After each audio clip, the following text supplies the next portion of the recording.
Everybody is Enlightenment versus Entitlement. On the side of Enlightenment, this guy, you can see him all summer long down at Film on the Rocks as the host. Please put your hands together for the monster himself, Sam Tallent, everyone!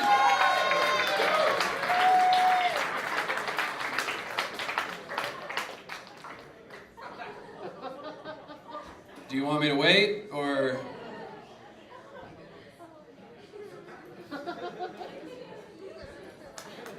How many mushrooms are you on right now? Real slow, okay.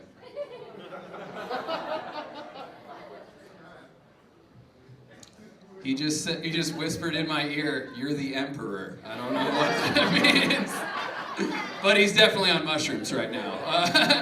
And on the side of Entitlement, this guy, it's his second time, I believe, doing the show down here. He runs a great comedy show down at Chain Reaction Brewery on, third Friday of every month? Second Friday of every month. Please put your hands together for the very funny Steve Vanderploeg.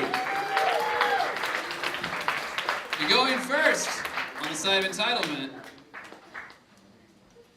He just kissed him on the lips. Steve Vanderploeg, everybody. Hello, everyone. First of all, thank you for coming out to this. You can all give yourselves a pat on the back. You all deserve it. All right. Oh yeah, also, I want to give a special shout out to those that donated to my Kickstarter. I was running short on gas money. Again, I'll provide the laughs, as promised. I really appreciate it. I'm here to debate Enlightenment versus Entitlement, which I don't really get, because Enlightenment hasn't been cool since the 1700s. That's a history joke. You guys don't get it. That's fine. But you guys are all here supporting Entitlement already by just watching people shout their opinions into a microphone. We thank you for the support. As comedians, it's pretty important. People ask me, Steve, what is entitlement? And really, I did that backwards because I'm pretty high, that's fine. I can do that, you guys. I deserve to be high whenever I want. It's fine. People ask me, Steve, what is enlightenment? And really, it's nothing more than a half-assed name for a Nirvana cover band. That's all it is. People say, Steve, what is entitlement? And it's the best fucking feeling in the world. It rules, you guys. Being entitled doesn't mean that you think that you're better than everybody else. It means that you have the money to prove it. Since you all live in Denver, I know you're all a little entitled. Come on. People spend 99% of their lives chasing enlightenment, right? But you're all, 99% of you were born with entitlement. Come on. Except for the 1% that didn't have parents. And I'm sorry, you deserved to have parents.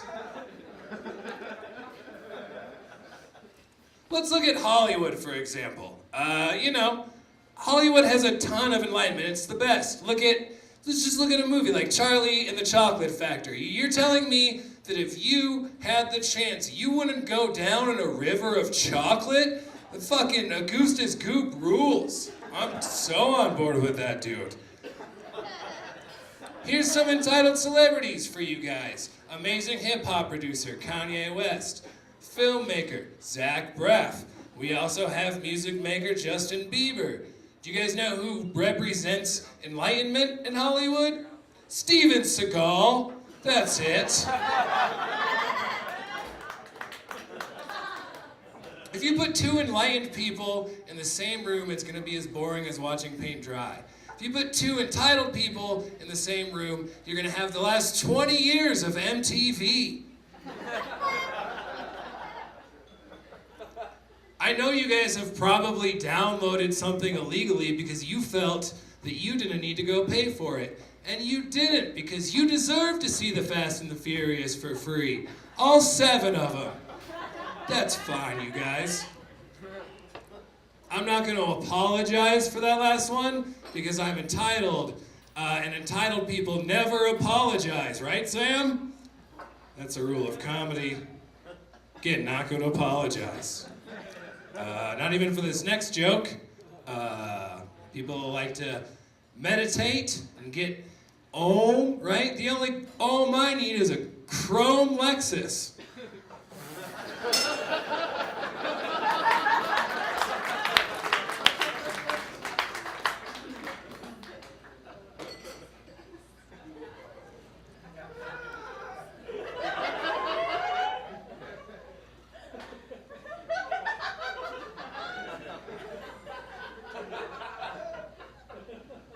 Welcome.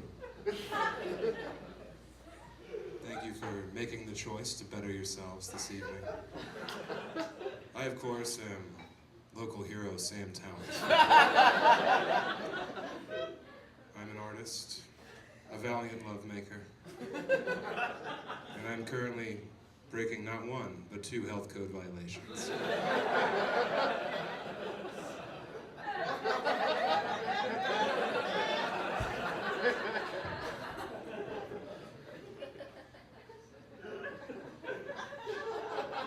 I have come to tell you tales of sojourns long past, an elemental story of whimsy, devotion, and dance. You see 2 handfuls of flowers. I see 2 handfuls of death. These flowers are just like you. They're raisins that believe they are grapes.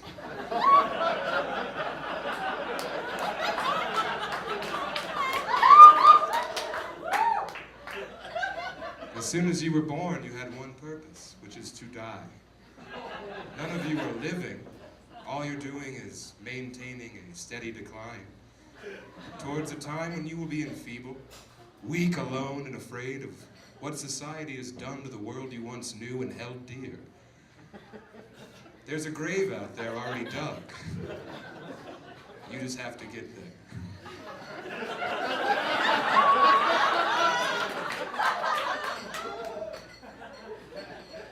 Steve was up here. Steve Vanderploeg, beautiful young man, a creature of peace, works at a barbecue restaurant.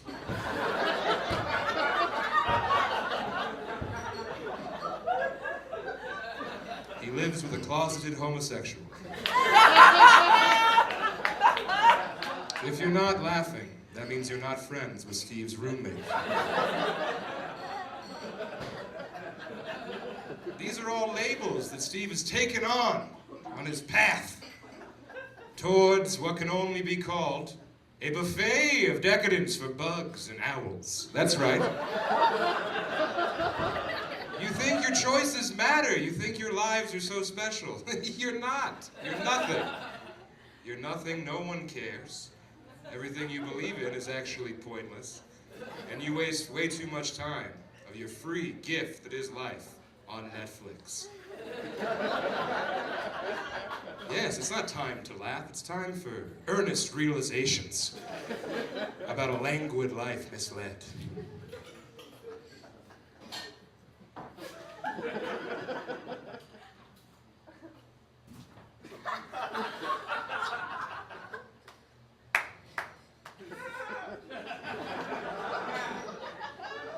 What is this made of? What are any of us made of? I'll tell you. Light, wishes, hope, ideals, all words given to garbage pieces of stupid humans. You're already dead. You don't know it yet. Am I dead? Who knows? Am I on drugs? Of course. Am I rock hard under this robe? You bet.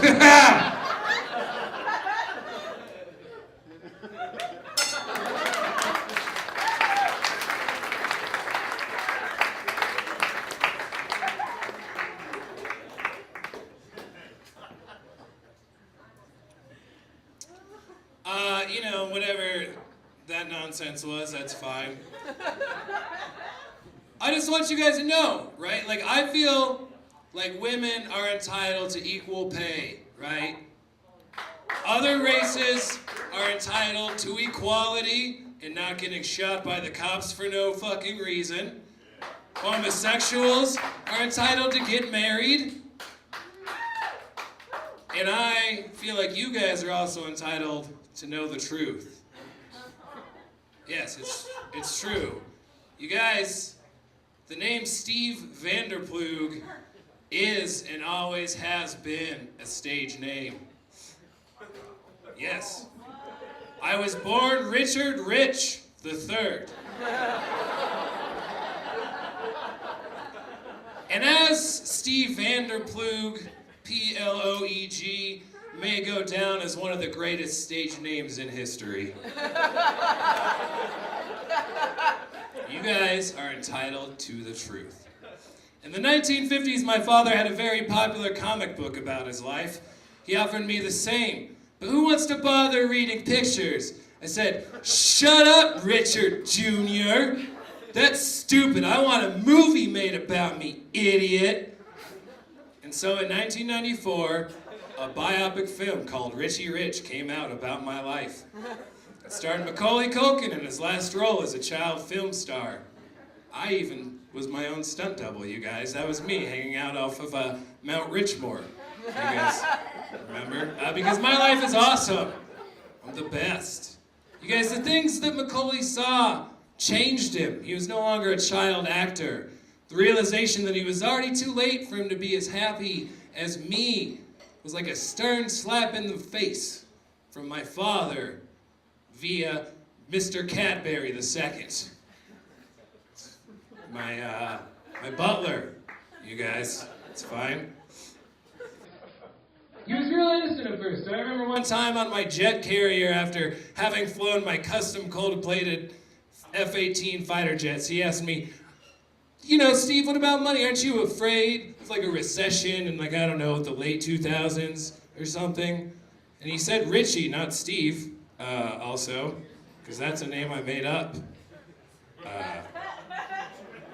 I said, "Macaulay, I have more money than Bruce Wayne, Monty Burns, and the Monopoly Man combined. The only recession I worry about is your facial structure."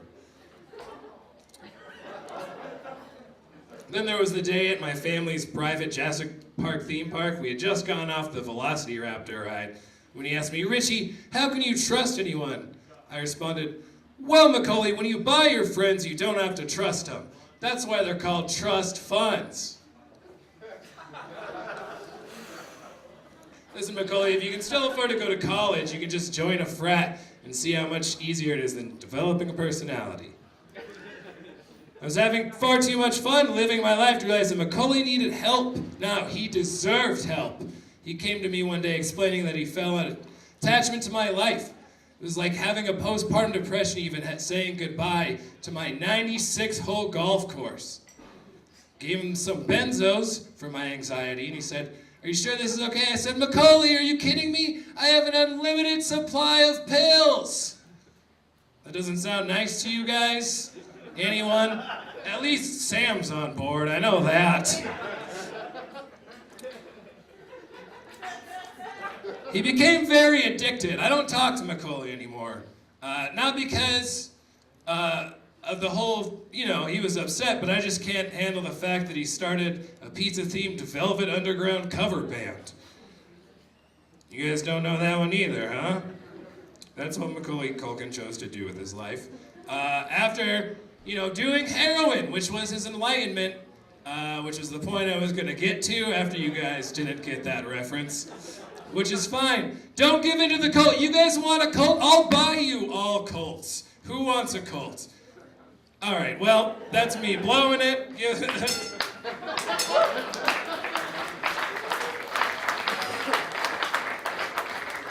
You didn't blow it, Steve. There was nothing to blow. This is all an illusion. We're all wasting our time here. That's all we're doing. We're busying ourselves until we get too fat to get boners anymore. Or whatever chicks get, all right? When your puddle gets rusty, you'll know what I'm talking about, all right? Steve came up here, he worked so hard with no payoff. What a metaphor for life itself, All that hard work, all that sweat, blood and what, tears? A lot of tears, I assume. Just pointless. There was nothing. We didn't get anything out of that except for 5 minutes closer to our own doomsday, right? There's one thing worse than eating it. It's wasting everyone else's time, Steve. You know what I mean? But here's the thing. None of it matters. Because what does matter is the fact that you're a good friend, Steve. I can count on you. You're trustworthy. If I need a place to stay when I get kicked out by my bisexual roommate/girlfriend, all right? You know where I show up? Your homo roommate's house. And who's there to let me in? Because he's busy probably blowing dudes. You. That's right, Steve. Steve was in Richie Rich. You know what? I was in Blank Check. I'm not bragging about it. And right now you're probably thinking, Tone Loc, what happened? That's right, I'm Tone Loc, everybody. That's what that joke meant. It's pretty solid, I thought, but no.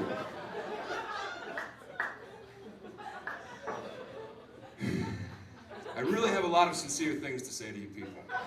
And since I've clearly won this thing, I think I might, all right?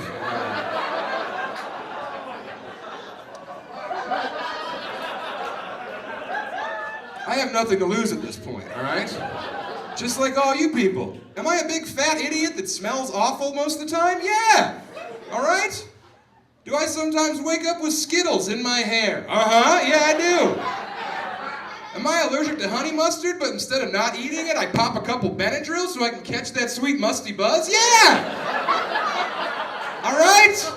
I'm a human being like you. I enjoy pleasure. I fear pain. I love 311. I'm you. All right? You're all beautiful. That's all I want you to know. All right? It doesn't matter what you look like or what your dick feels like inside of a person. All right? It doesn't matter how much of that gap you're smushing. No, it doesn't. All that matters is that you are a good person, all right? If you say you're going to do something, you do it. If a friend needs something, what are you going to do? You're going to be there. Or you're not. None of it matters. It's all fucking stupid, all right? You could literally go up to someone right now, give them a titty twister. What would happen? Nothing. There's not a law against it, all right? And laws are just made up to keep us from doing what we actually want to do, which is fucking have something to feel, all right? That's all we want, is just something real, something we can sink our teeth into, something we can smell. But no, what do? We spend so much time looking at our phones, see Carrera. A giant mutant.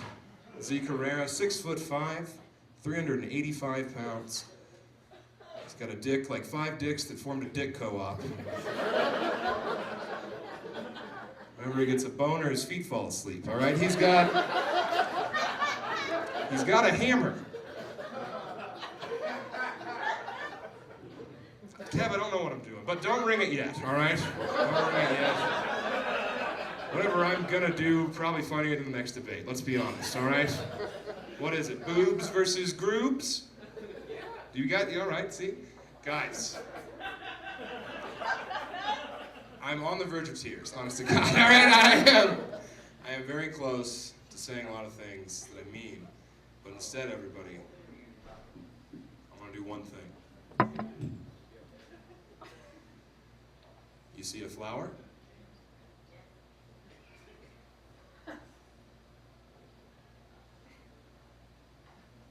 You see nothing.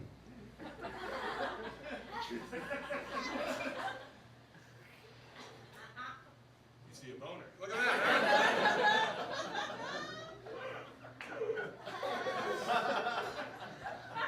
Thank you.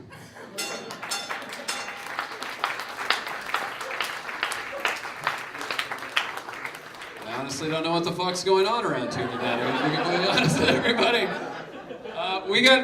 Okay. I don't appreciate you touching me after just having that boner. I gotta be honest about that as well. We gotta pick a winner, you guys. You're on the side of Entitlement. Let's hear it for Richie Rich or Steve Vanderploeg or... Yeah, that's about right. And if you're on the side of Enlightenment, put your hands together for the rusty butthole himself, Sam Tallent. Sam Talent's the winner, and he is naked underneath those sheets. So if anybody wants to have nightmares later, just ask him to see what's underneath the sheets, everyone. Before we get to your